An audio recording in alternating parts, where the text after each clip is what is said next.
Hey everyone, me Kevin here. Well, the government strikes again. The CDC has just extended the eviction moratorium for somewhere between 80 to 90% of folks potentially affected by evictions. This obviously has implications for real estate. Now, let's get into the update. I do quickly want to mention our sponsor for this video. It is a Deal Machine. If you're looking for deals and under market value real estate, go to metkevin.com/deals. That's metkevin.com/deals and see how Deal Machine can help you find under market value real estate before it ever hits the market.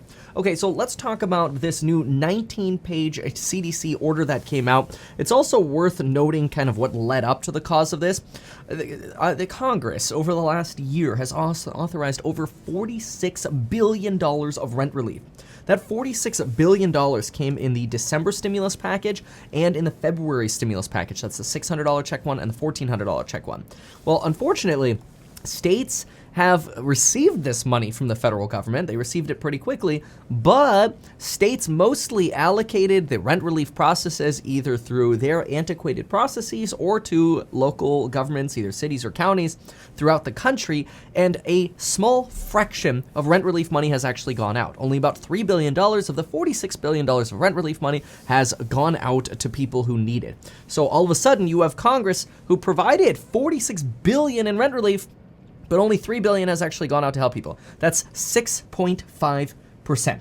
That's pretty miserable. California is no exception. California got $5.2 billion of rent relief, and they've only given out about 6.1% as of last month, which is pretty miserable. That state governments have had this money for up to 7 months now, and they've gotten out fractions of a percent of the money. So this is not an example of Congress failing people. This is an example of state and local governments failing people. Failed leadership, failed politics, failed policies, and failed systems.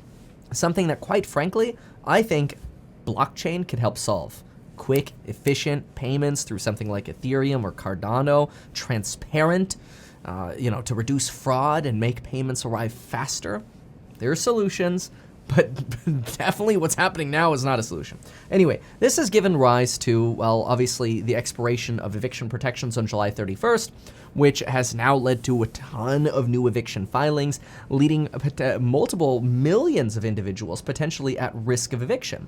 And this is obviously extremely unpopular and is being branded as a Republican versus Democrat fight again. There are currently 5.7 million individuals behind on rent.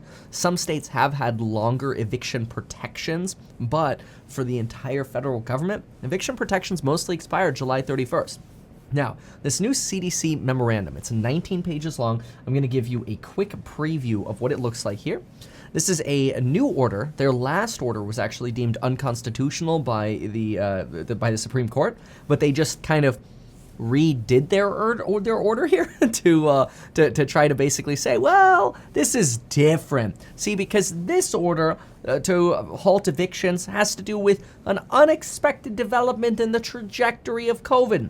They've also changed some of the burdens and requirements for tenants. So they kind of just like re-engineered a different document that the court didn't really rule against, but they expect this one to be unconstitutional as well. But because it has to be litigated first, they kind of think that this will last for 2 months through October 3rd. That's when this is expected to expire. And if it makes it to October 3rd, hey, well then I guess people got 2 more months where they couldn't be evicted if this order applied to them. And so here's how this is going to work. If you are in a county with heightened levels of COVID transmission, which I'll define in a moment, evictions shall not occur. No one shall evict a covered person from residential property, so homes. This does not apply to commercial buildings.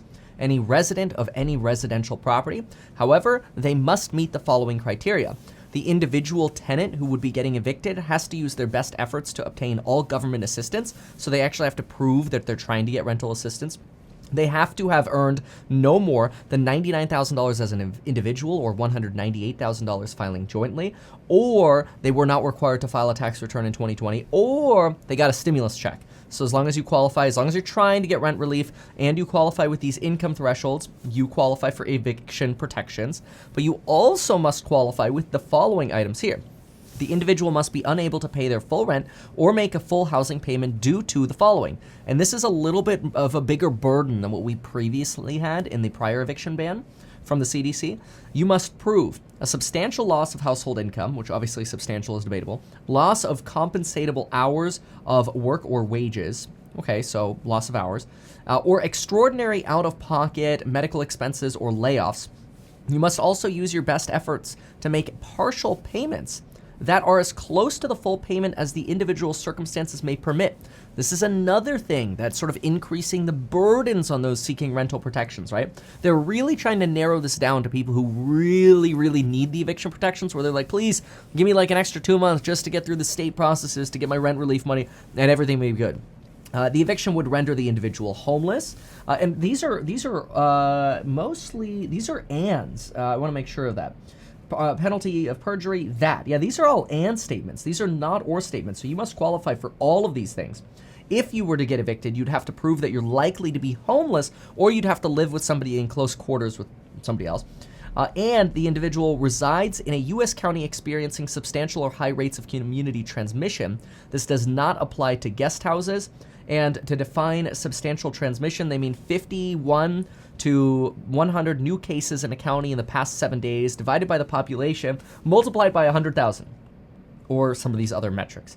There's some special metrics here, so if you are interested in seeing these special metrics, well then just take a screenshot of this right there, and you can read it. But honestly, it's quite boring, so I'm not going to read it. Anyway, this document goes on for 19 pages, just providing more background and information, but this order will expire on October 3rd. Now, if you are potentially a landlord or you're a tenant experiencing eviction, or you need to evict a tenant, I highly, highly, highly encourage you, do whatever you can, communicate with your landlord, communicate with your tenant, communicate with each other. Apologize. Hey, I'm sorry. This is a crappy situation. What can we do to restart and get back on the same page?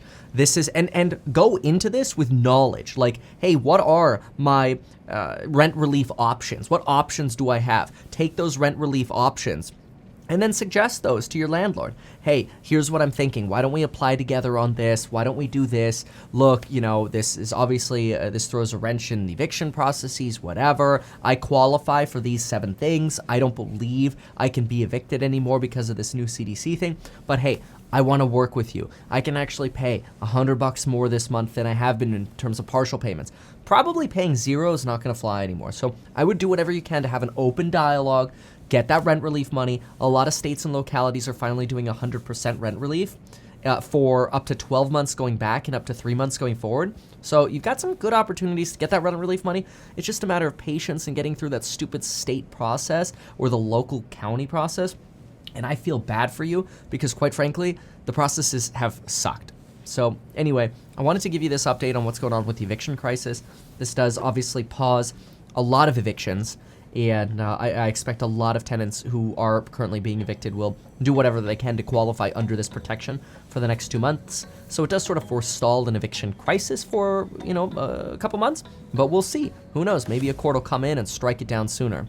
Anyway, make sure to go to metkevin.com/deals if you want to find below market value deals and pre-market ideally by sending them flyers, right? And go to the courses link down below. Use that 40% off coupon code to learn how to build your wealth in stocks or real estate. Thanks for watching, folks. We'll see you in the next one. Bye.